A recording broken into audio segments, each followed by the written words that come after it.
Welcome back to Fire Emblem Path of Radiance. Last time we fought off some pirates, and now it's time for things to get a little bit more interesting, both from a story and a gameplay standpoint.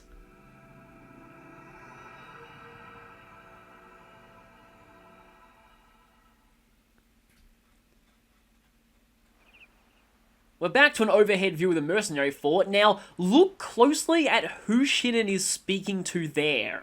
Believe it or not, that's actually going to become important later, so be sure to remember that. For now, though, we saw a robed figure running to the fort.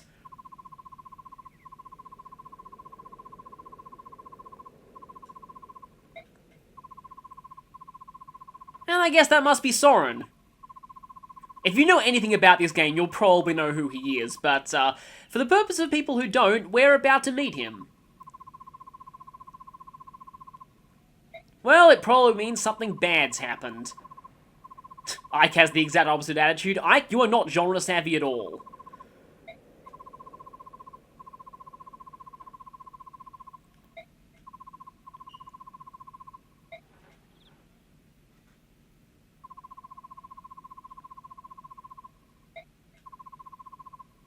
So we're moving out again, looks like. Seems like Rail's totally forgotten that punishment from earlier.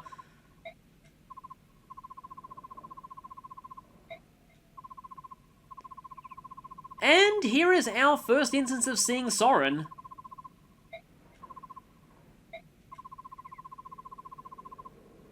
He and Ike are on good terms.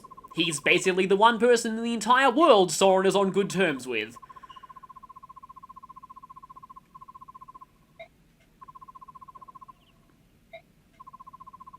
And we're about to find out that story.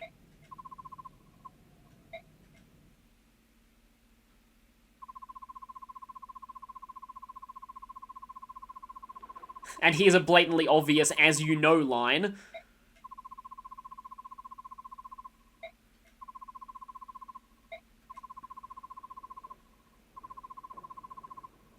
Well, it wouldn't be a Fire Emblem game without a war. This was pretty much inevitable.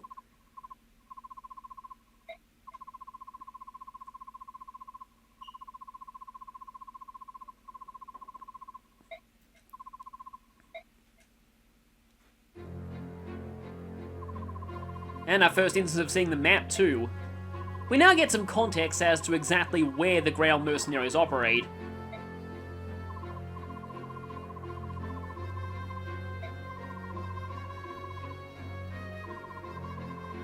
They're a little far out from the capital.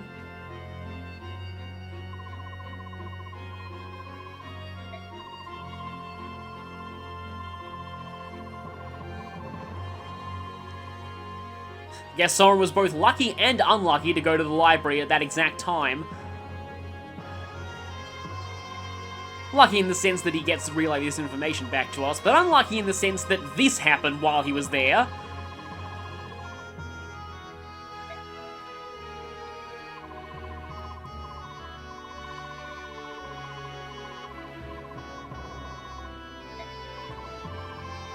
Guess getting an idea of the Dayan army's composition.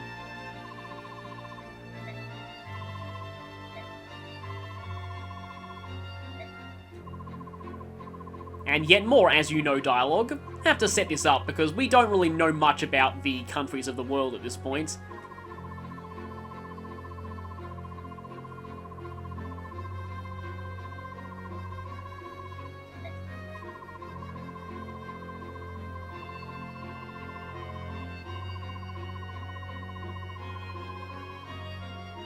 Seems like this has been planned for a while.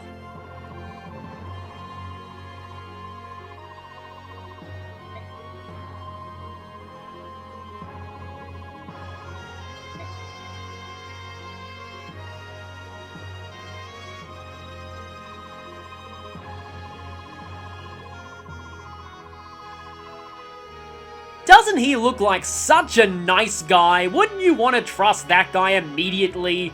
Yeah. The Fire Emblem series has a lot of blatantly evil-looking kings. Ashnod might be the most obviously evil of them all, and that's really saying something.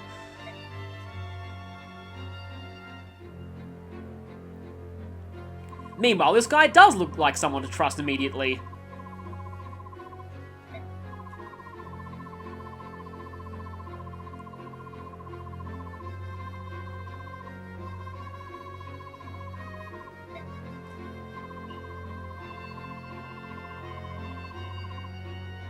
Well, we can only assume they're pretty bad.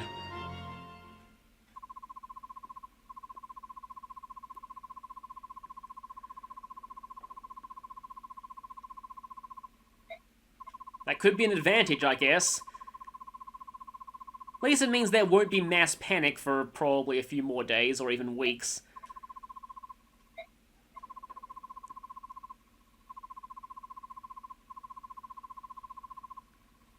Well, yeah, you might end up having a change of employer soon.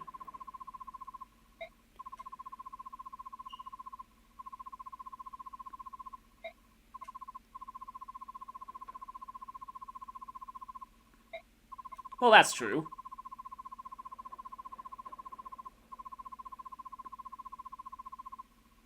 And yeah, that's also true. If your main source of income is devastated, that's probably a bad thing for you. Soren, however, tends to see things differently.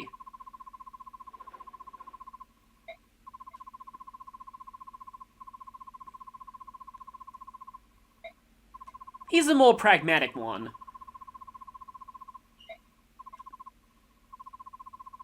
He's also very blunt.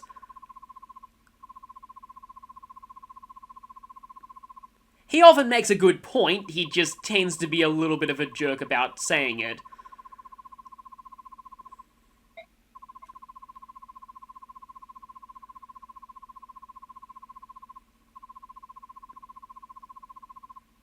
Renning is just one man, though.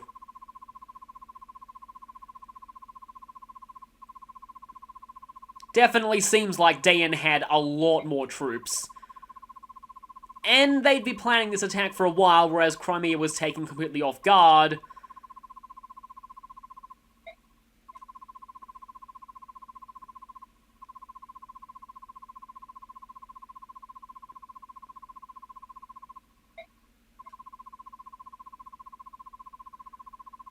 Yeah, Soren seems to have a counter-argument to everything she's saying.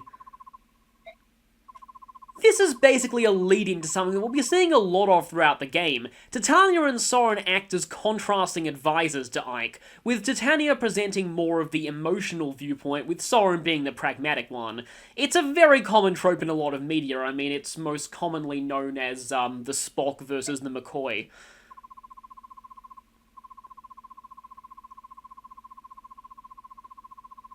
There are actually plans in this game's development to do a lot more with this system, but I might discuss that later. It's not quite relevant now.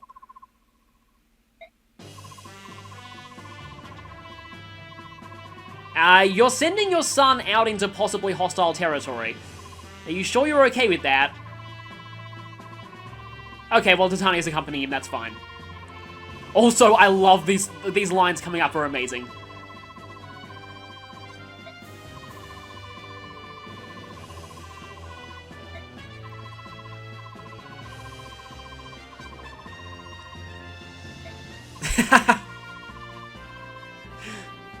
I guess we kind of know where Ike gets his snark from.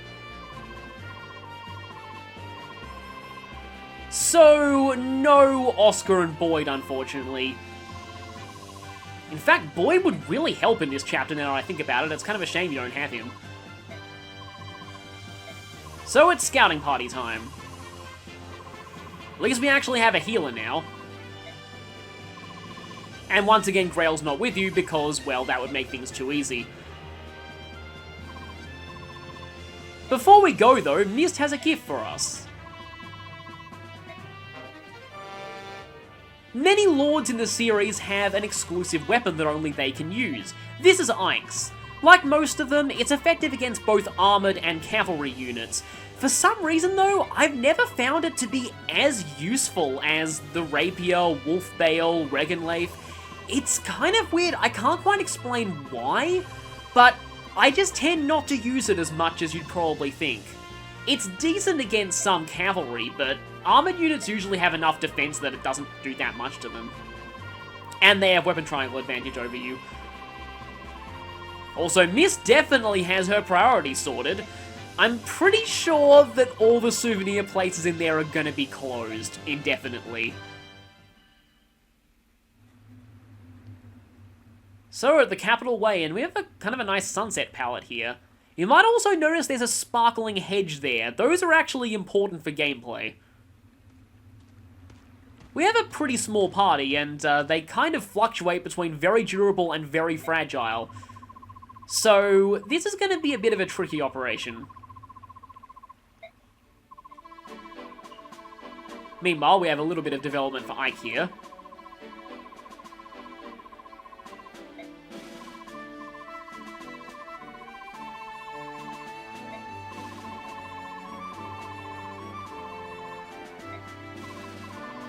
That makes sense, but this is still a pretty dangerous situation to be putting him in.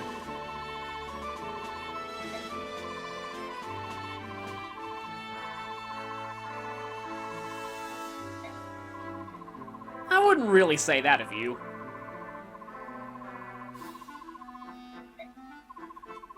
This is kind of the whole point of Ike's character in this game. This is really a story of Ike's character development. I'll be discussing that in more detail as we keep going through. It's a very character-driven story for the most part. Oh no, you are definitely going to surpass him one day. That much is certain.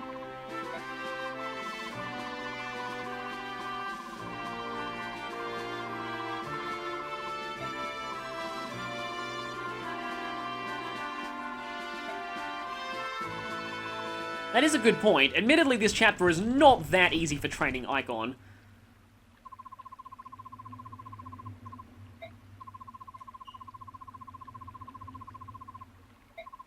Well, that's not good, although we can't actually see them on the map at all, so that feels kind of weird.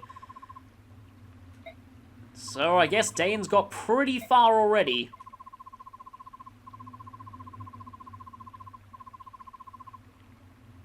Okay, well, I guess that's a good thing for us.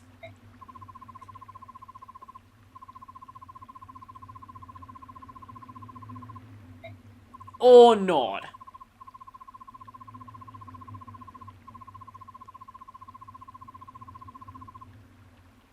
Guess that means less Crimeans died, but they were pretty strong Crimeans.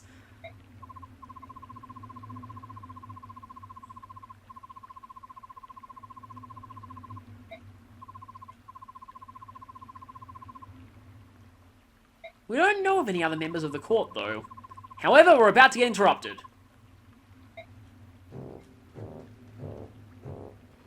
Just like that music we heard in Chapter 2 was classic generic bandit music, this is classic generic enemy soldier music. So we have this guy, Maijin. Which is kind of an ironic name for an Armor Knight because it's only like one letter off of Magic Person, which is the exact opposite of what you are.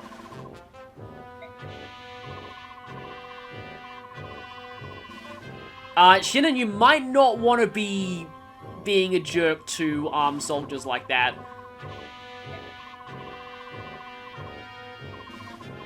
Except these guys are kind of jerks too. Seriously, not even... like just saying surrender, and then before we can even explain ourselves, just going, okay, kill them all. Well, I guess we don't have to feel bad for hurting these guys. It's fight time, and we've got quite a lot of enemies here.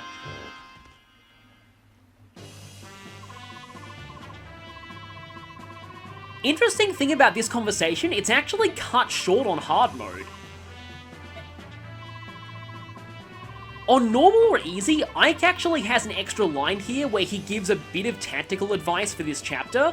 On hard though, they're like, nah, you don't need any advice, let's just skip that part. Basically, Ike talks about how it's a pretty open road without much terrain and less places to hide, so it might be a good idea for your more vulnerable characters to stay back. I'm pretty sure that's what he says. So anyway, once again we have the preparation screen, and once again we don't really have any choice in who we're using. We can still reposition people though, although these positions are actually still pretty good, although I might want to have Shinnen down there, because that's closer to some archers, and I like to have these archers suicide themselves in Tears Provoke, because that means, you know, less enemies to deal with. We also have a new character here. We've got Soren, so I guess I should discuss him now. I am a mercenary, guided by self-interest, above bonds and attachments. Soren is our first mage, so I now need to go over some aspects of mages in general in this game. Like I covered in Rice's bio, they suffer from having one less movement than the average of other foot classes, which can be a problem.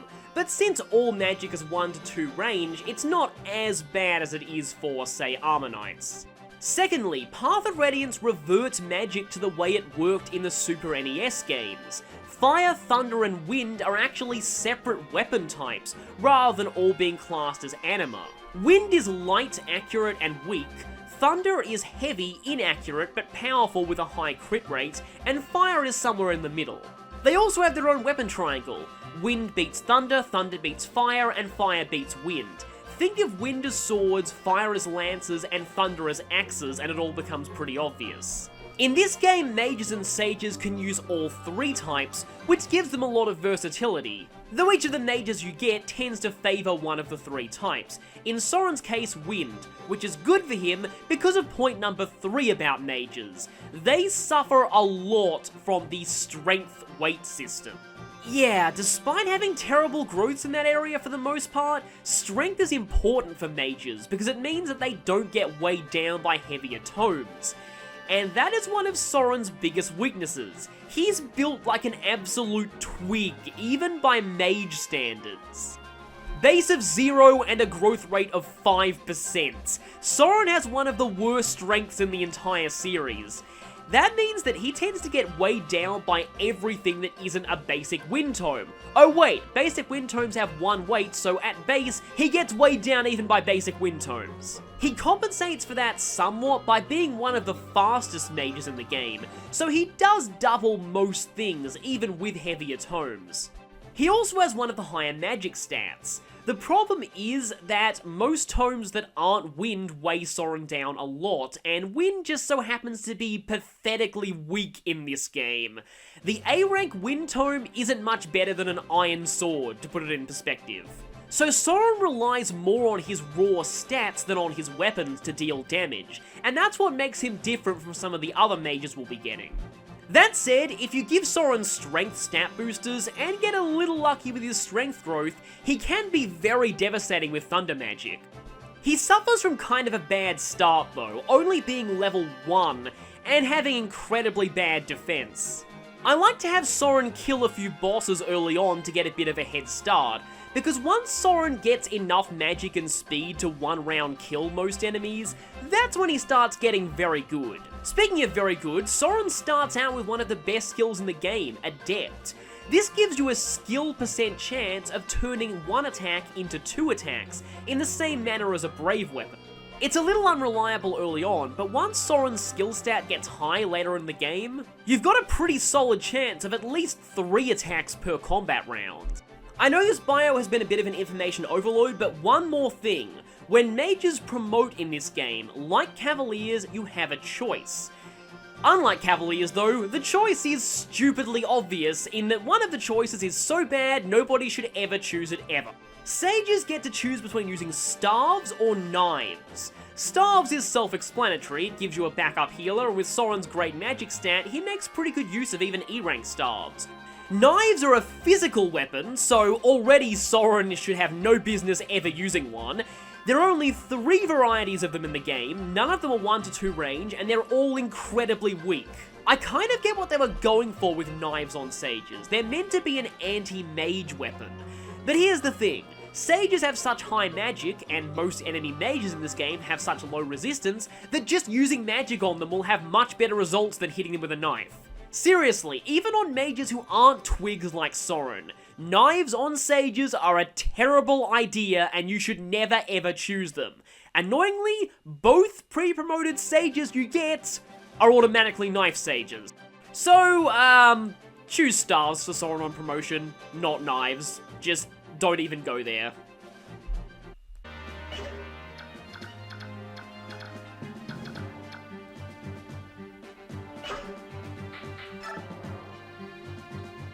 Now, I should just say, if my character's stats are a little different than they were before, I forgot to save after the previous chapter and had to redo it. So, yeah, if we have different items or stats, that's why. I'm gonna swap the elixir over to you. Soren currently doesn't have a band, so I might as well give you the thief band. And we'll go ahead and equip that. And I think Rice is fine. Everyone else should be mostly fine on weapons. Yeah, I think that's okay. Oh yeah, also Ike's Regal Sword. 7 might is really not all that great. It's only 1 less than a steel sword, and it does have a fitness bonus against cavalry and armor, but I don't know, I've just never really found the Regal Sword to be all that useful, personally. Okay, let's begin.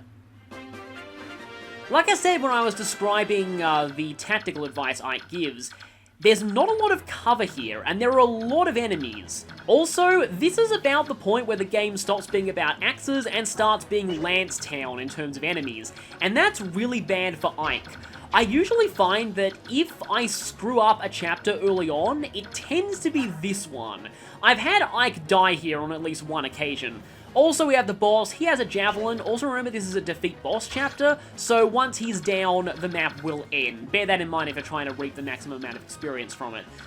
Okay, so what I want to do here is, something interesting about Gatry is that he doubles all of the enemies who have steel lances, but not the ones that have iron lances, usually. I like to charge forward here with Gatry and Shinnon, and also, I guess, Titania, just to thin out the numbers here. There's not many places to hide, and I want to get rid of as many enemies as possible so I don't have to keep Soren and Rice back. Also, Soren is only a level 1 mage. He will go down pretty quickly if you're not careful. Also, Ike. You don't want to have Ike rush out into the middle of all of these lance users. He tends to get pin-cushioned very, very easily. Okay, so let's see. Where do you have range? You both have ranged up there. Yeah, it's funny. Remember I was saying in the last chapter that, yeah, I'm just going to weaken you for a little bit. I was saying in the last chapter that sometimes the archer there didn't actually want you to critical. I wanted Soren to finish you, but oh well. Sometimes the archer in chapter 3 attacks Shinnon and sometimes it doesn't. Well, it did when I redid that, so that was kind of weird. Okay, so now that a few enemies are gone, things are a little bit safer for Rice and Soren. Though for now, I might still want to have Titania. Okay, Titania can take out this guy. I like to sort of create a screen with my more powerful or more bulky characters here. Also, now that the enemies are mainly lance users, it means that Titania is amazing here. This is part of why axes are so good in this game, because... Let me just see. Okay, so you do have range behind there. I've got to watch out for that, because I think Ike should be able to take both those archers, potentially, and... That is a steel lance, though, although admittedly your stats are terrible. Actually, Ike won't one round kill this guy anyway, unless he crits with the Regal Sword.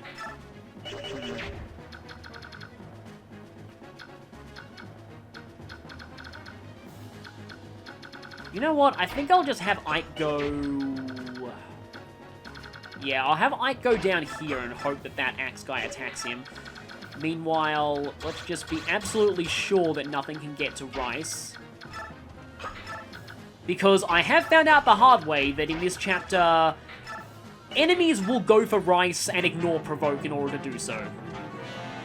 That guy definitely didn't ignore Provoke, though. Yeah, Provoke is a little bit weird sometimes. Usually, enemies will still go for very squishy characters, whether or not they have someone with Provoke in their range. Provoke is usually pretty effective, but sometimes I don't entirely trust it. It and its counterpart skill, which I trust even less. We'll be seeing the counterpart skill to Provoke a lot later, but that one I tend not to use that skill very much, only because I just don't trust the AI to play fair with it. The AI does tend to prioritize kills or low defense characters where it can, and that often takes precedence over Provoke, but it can be a little bit inconsistent as to when that happens. Well, Shinnon's doing a pretty good job dodging things. This is pretty much his main role in the early game, being a magnet for enemies. Ah. Yeah, see, this is a case where not getting countered is taken priority over provoke. Which is annoying because I like to have Shinnen pick these guys off. It's also funny because usually Shinnen takes no damage from them. Yeah, he may not have heavy armor like Gatry, but archers are still pretty much nothing to him. I kind of wanted you to go for Titania, but oh well. And you're not a Steel Lance guy, you're just an Iron Lance guy, so Gatry probably won't kill you. I guess that could be good fodder for Soren. Soren is someone who I do plan to be using a lot later in the game, so I will want him to get some experience, but I'll have to be careful with him in this chapter. He's a bit easier to train once we are able to use bonus experience. Once Soren starts being able to double things, I find that's when he starts getting really good. But for now, yeah, that's a lot of enemies, and I don't really fancy Soren's chances taking on them all. I also don't like you having full health. I'll have to be careful about exactly who I have Gatry fight. Because again, I really don't want Ike to end up getting pin-cushioned.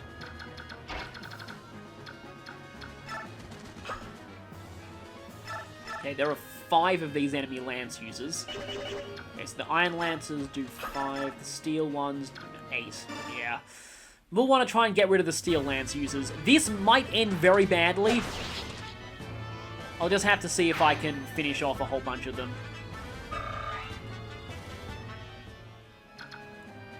I really don't like you. I might actually have Titania kill off this guy. I'll have to use the Steel Axe for that. Doing that much damage to Shinnen is not a good sign, because he's actually pretty bulky.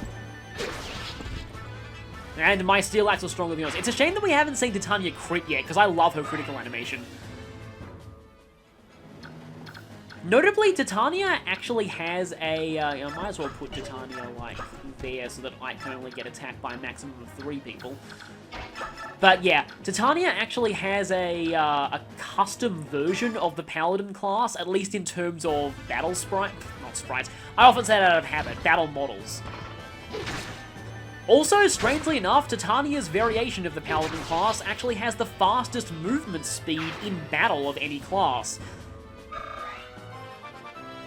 Every class has its own, like, movement speed variable for calculating how quickly it... That's a weird level up for you, but I'll take speed. But yeah, it has its own, basically, variable for calculating how quickly the class walks in the battle animations. Yeah, Soren's not doing much at this point. Let's see if I can get rid of the Steel Lance guy, because that makes things a little bit safer for Ike. Definitely got rid of it. It's simple, but I really like the sniper critical animation in this game. But yeah, in terms of, like, actual battle animation movement speed, for some reason, Titania is the fastest in the game for that. Okay, now I need to really watch out for Rice. I have a feeling if I put him there, the soldier might be able to attack him anyway, so I'm just going to have you go over there. And let's see, Soren can probably handle getting attacked by 1 enemy, but only 1. And there's not many places he can go where only 1 enemy can attack him. I guess there might work. Oh yes, I need to remind myself to try and show off Ike and Soren's critical negating bond support at some point during the chapter. Those tend not to see a lot of use, but they're a gameplay mechanic, so I have to discuss it anyway.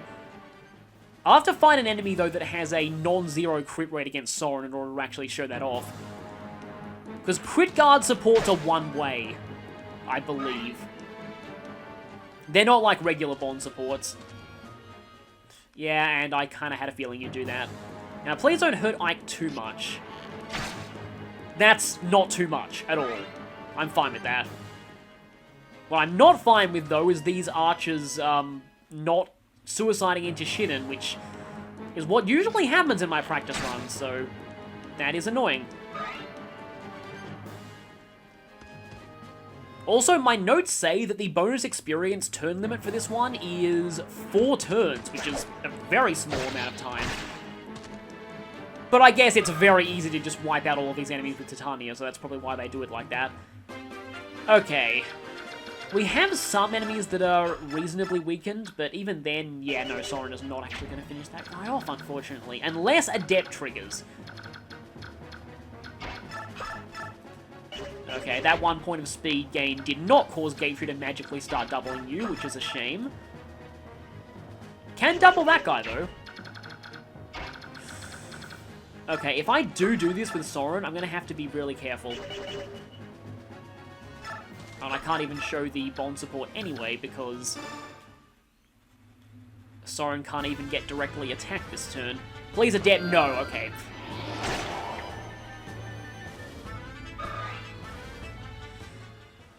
Yeah, kind of unfortunate. How much experience Soren gets in this chapter kind of depends on how often he activates Adept. Is there anything else? Okay, I can finish you off. Yeah, I really need to get rid of a lot of these enemies if I want Soren to live. Okay, I can kill a maximum number of 3, which will mean there are 2 left, and that's probably still enough for Soren to die. I think I'll get rid of you.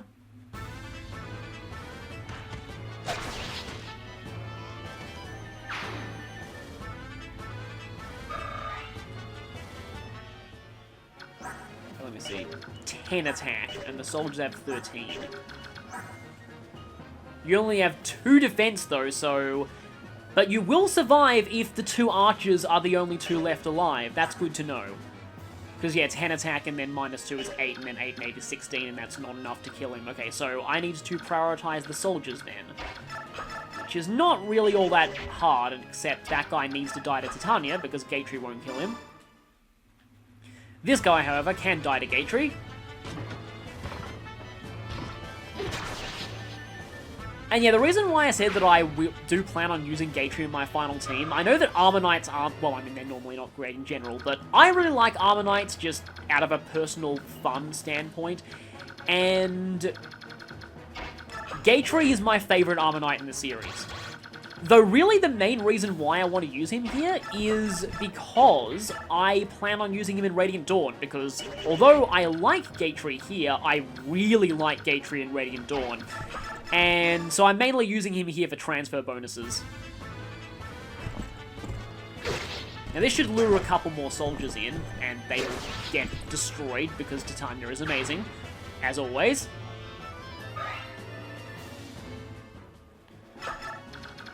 And actually, yeah, I can finish off one of these archers with Shinnon.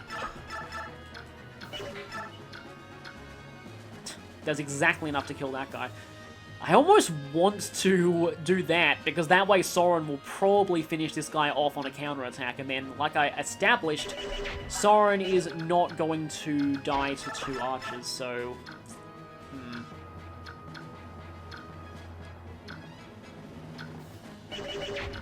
Firstly, though, okay, you can safely go a bit more down. Yeah, the start of this chapter is really not kind to Rice at all. Big open map without much spaces to hide and a ton of enemies already in your face is not a good recipe for an early priest without much defense and inability to attack, which makes him even an even bigger magnet for the enemies. Oh, no, that guy's going to be a coward and run back and try and heal. Yeah, I mentioned this in the last chapter, but enemies have a lot of self-preservation senses in the Tellius games. They love running away to get healed if they're on low HP, and I'm guessing that guy is either going for a vulnerary or the heal hedge. I haven't actually talked about how heal hedges work. I probably should do that.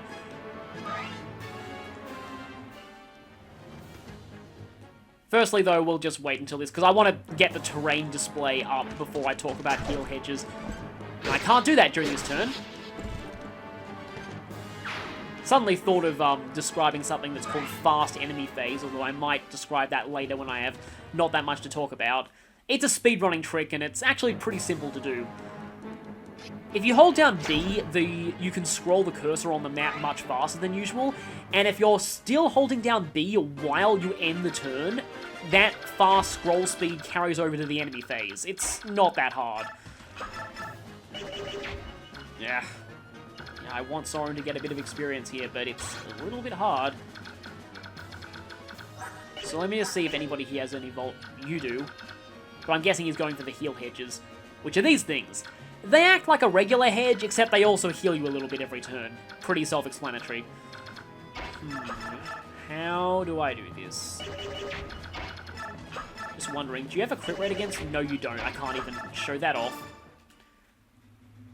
Well, then I guess I can just say it. So, the way that crit guard bond supports work is that if Soren is adjacent to Ike, then enemies have 0 chance of criticaling him. Completely negates the crit rate.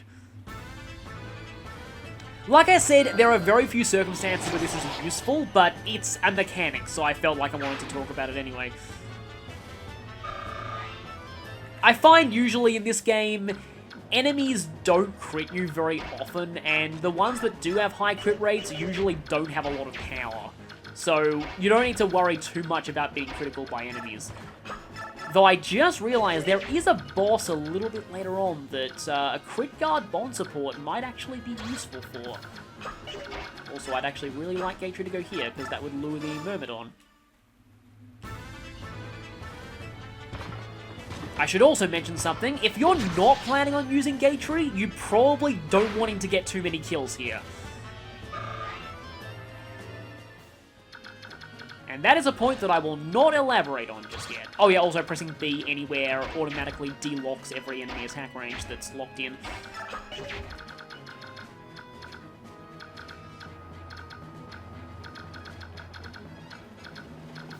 Yeah, I probably just have to whack you with Titania.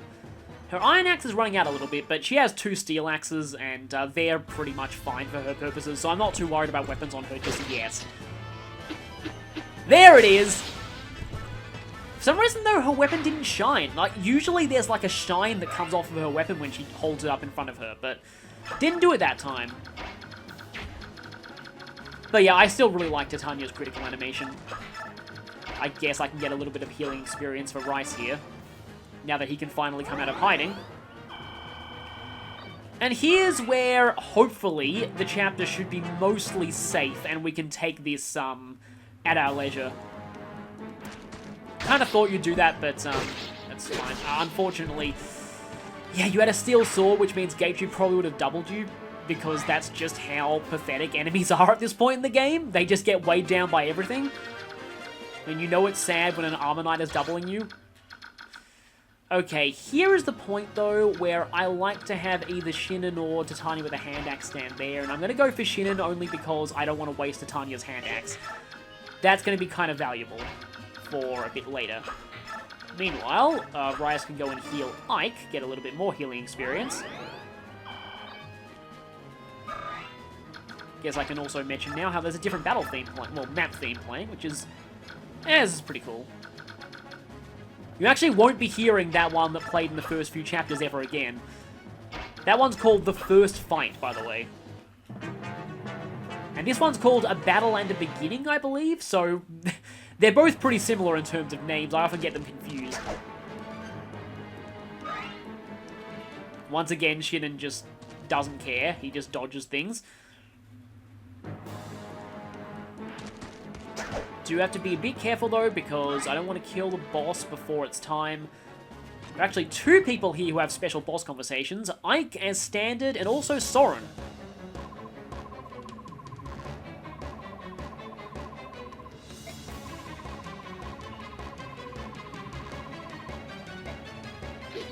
Generic enemy army boss dialogue! I was about to say, I actually like a crit out of Shinnon here. But I'm still not reducing you to the point where Soren is going to be able to finish you off. That is what I like to see in archers. Wow, an archer who actually damaged Shinnon. I was about to mention how I love seeing Shinnon take 0 damage from archers, but that guy didn't do 0 damage. it's funny, it's hard to explain, but when I first played this game, I always just got so much joy out of seeing these archers try and shoot Shinnen and just him taking no damage. Like that. It's just really amusing to me seeing someone in just completely leather and cloth armor taking no damage from arrows. I mean, when it's someone like Gatry, you expect that, but when it's just someone like Shinnen, it's just kind of funny seeing the arrows just bounce off of him. Okay, let's see how much Soren is gonna do. Not even a depth will kill.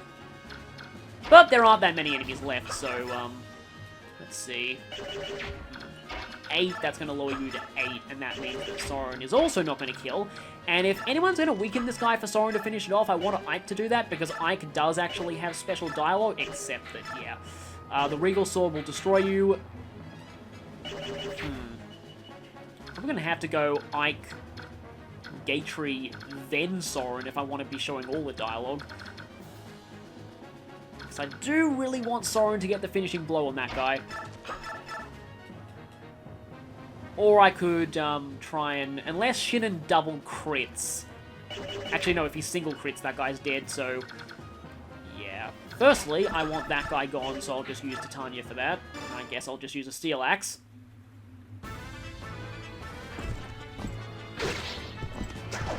Yeah, even in defeat boss chapters, I usually... There's the Shine variant of her crit animation! That's what I wanted to see. That's one of my favorite critical animations in this game.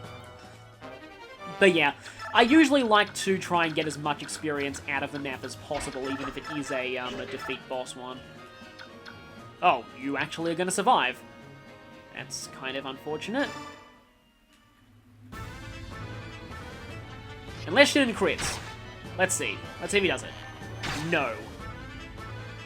Another thing that I kind of like, it's just a random tiny detail, but the fact that archers just... They still hold their bow out if they double attack, rather than just immediately putting away and then taking it out again. It's a subtle touch, but it's still pretty awesome. Yeah, I do want to show Ike's special quote here.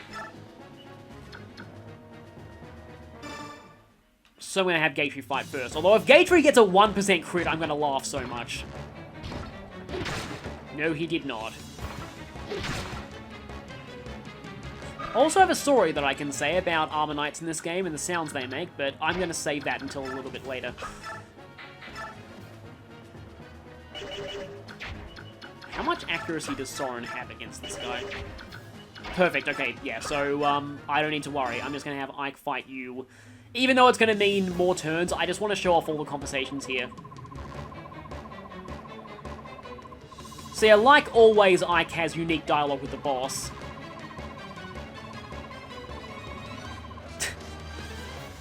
I am establishing myself as incredibly killable so the player will not feel bad when I die. Yeah, that's pretty much exactly what you did.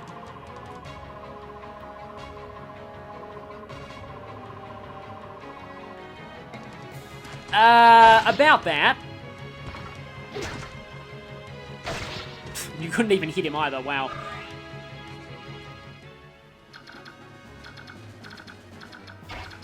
One HP. Oh, and Soren actually is doubling something, though it's something that has really bad speed thanks to its weapon. Anyway, this is another special conversation.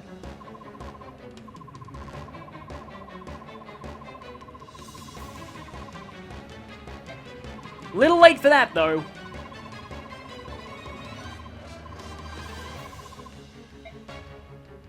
Nice line, Soren. And it would have been funny if I got a pointless death there. Fire Emblem translations just love the term cur. I think it literally means a kind of dog, but I guess it's a common medieval insult. Okay, I was worried that you wouldn't level up off of that for a moment. Okay! That's a very strange first level up from Soren, but ironically, it's not a bad one. Oh, and I don't even need to worry about that last enemy anyway because it's the defeat boss chapter. But yeah, Soren gaining strength, actually not that bad, because it means that he can avoid being weighed down by one-weight books. So, This is interesting. As you might expect, there's a lot of variant dialogue here if people died in this chapter. There's actually an entire extra scene that plays out here if Soren was defeated in this chapter, because he doesn't die because he's too important to story scenes, but basically there's a conversation where Ike says, Soren, you're probably not cut out for actual combat, you just stay behind and be a tactical advisor from now on. But yeah, there's a lot more dialogue if Shinnon or Gatry die here, or Rice.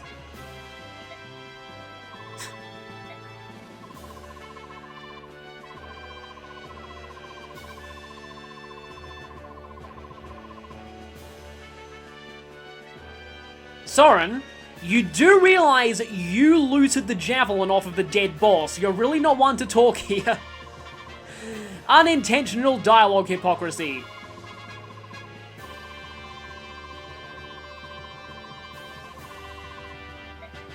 Yeah, if a bigger force of Danes finds us, we're in trouble.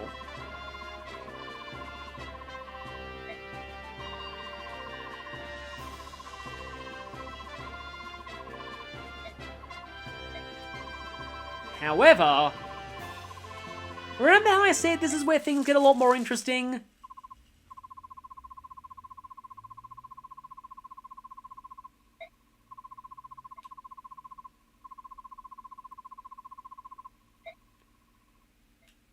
Yeah, it could be an enemy.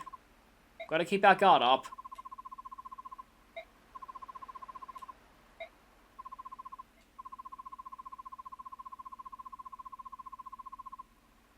Here's another one of these points where, like, okay, so to me, Soren is a bit of a base-breaking character, and I kind of constantly fluctuate between being okay with him and not really liking him very much. This is one of those moments where his pragmatism kind of verges into pointlessly being a jerk. Because, I mean, what harm will helping one person on the side of the road do in the long run, really?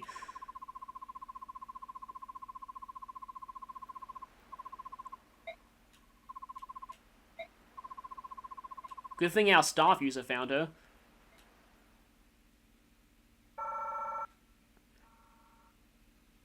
So yeah, the total amount of bonus experience for this one will be 300, I believe.